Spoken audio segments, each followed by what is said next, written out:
How's it going, everyone? Session here. Just wanted to do a quick mini guide in terms of how to get started in Occult Crescent. This content is incredible fun, and it is definitely a very large grind to be working towards a lot of things. So I just want to give you like a quick TLDR about how to actually proceed when you get into this content for the very first time ever. So in Occult Crescent, you have the combination of this window here. This will show you your knowledge level, which is like your level within Occult Crescent, so you can kind of disregard that. It's based off of your ability to fight certain monsters. You have Phantom Jobs, obviously, which have their own abilities, and I would definitely get used to using those abilities. Phantom Jobs are absolutely insanely powerful by comparison to your job. To give you like an example, you as your job, whatever job you play, you do about 10% of damage by comparison to a Phantom Job. So definitely finding a Phantom Job that works out for what you want to do damage wise is very helpful. So I highly recommend that. That you just keep on using Phantom Jobs. Additionally, you're going to be doing a lot of grinding towards working on silver pieces and gold pieces. Silver pieces are going to help you get started in terms of grinding out some of that armor that you're going to need down the road. And just to show you an example, here is I'm playing tank, so here's a feat of fending set piece. So the strength and the critical hit stat and the vitality is kind of whatever. The most important thing, however, is this Occult Crescent effect. It will actually increase your strength and special attribute over the course of time that you can actually upgrade this piece since it is upgradable.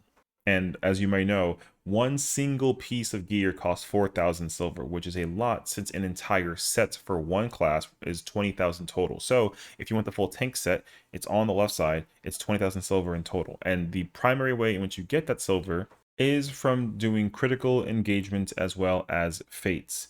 This content is the primary source of information and where you're going to be able to get the grind going. So completing the critical engagement as the example before you here will give you 200 silver, which is not bad. It's like a nice little start. And then a fate, which is like the purple icons you'll kind of see roaming about as well, they give you 30 silver. Now, you're going to be needing a lot of silver in order to even proceed further into the content, because eventually you're going to be able to actually upgrade and augment these armor sets, and then you'll actually make them stronger than the current raid set. So to give you an example right here, I have the headpiece for the tank class. It has 435 strength, and the relic set has 403 strength, but it gives me the Occult Crescent effect of 120, which is already more powerful strength wise in terms of like damage that I can execute in the content. So it's highly recommended that you try and work on this set. This set will become very important down the road once you start entering content like Fort Tower. And then of course, later on in the far future, when we get future patches for Occult Crescent, this gear will most likely become upgraded even further after the fact. Kind of similar to what we see in like Pagos and Eureka Enemos from the Stormblood days, and even moving forward into the Pyros and Hydatos sets. So I would highly recommend working on this. Is going to be very, very important. So now that you know how to get silver, at least from fates and critical engagements, how about gold? Now, gold requires you to actually kill the mobs that are found in the wild. And the more that you kill mobs that have this little chain icon that you see above the name, this little chain icon is actually the indicator for you being able to defeat that monster and actually acquire gold. Now, it's really helpful to have a party set up, because that way, while the party is able to fully contribute, you all get credit for the gold. So even if you have folks that are, let's say they're doing fates and critical engagements, you can have one party working on gold farming like this, and then you can have other folks doing critical engagements and fates in order to work on their silver acquisition. And the great thing is that everyone gets credit for the gold, even if you're not fighting the mobs. So it's heavily required to work on the gold as well, because you will also need gold in order to work on the armor sets later on down the road. One very key piece of information that's very important is that you find these treasure coffers located all throughout the map. There is obviously a lot of internet sources that are confirming where you can find bronze and silver chests, but if you see a chest, absolutely pick it up. It doesn't matter what the contents contain. If you actually pick them up, what ends up happening is this chest will open up and it'll spawn a different chest somewhere else, and it'll also become either a bronze or a silver. There are fixed locations in where you can find bronze and silver chests. And this map kind of gives you a very wide range of information, but the key point is to note that there are bronze chests located in all of these locations. They're not all located here at once. Where they spawn is randomized, but I believe that there is a fixed number of 5 chests located all throughout the entire area. So while you're in passing, going between fate to fate, critical engagement to critical engagement, Just if you see a chest in passing, if you're in the area, just check for a chest. If you see one, honestly pick it up, because you never know what you might get. You might get some magic prisms, you might find some mounts, there might even be some minions. I will say, if you do, there's actually a pretty high likelihood that you can make between about like 5 to 15 million gil if you sit there for like a whole day's worth, pretty much, you know. So 8 hours in, we made about like 20 million just simply going around finding chests alone.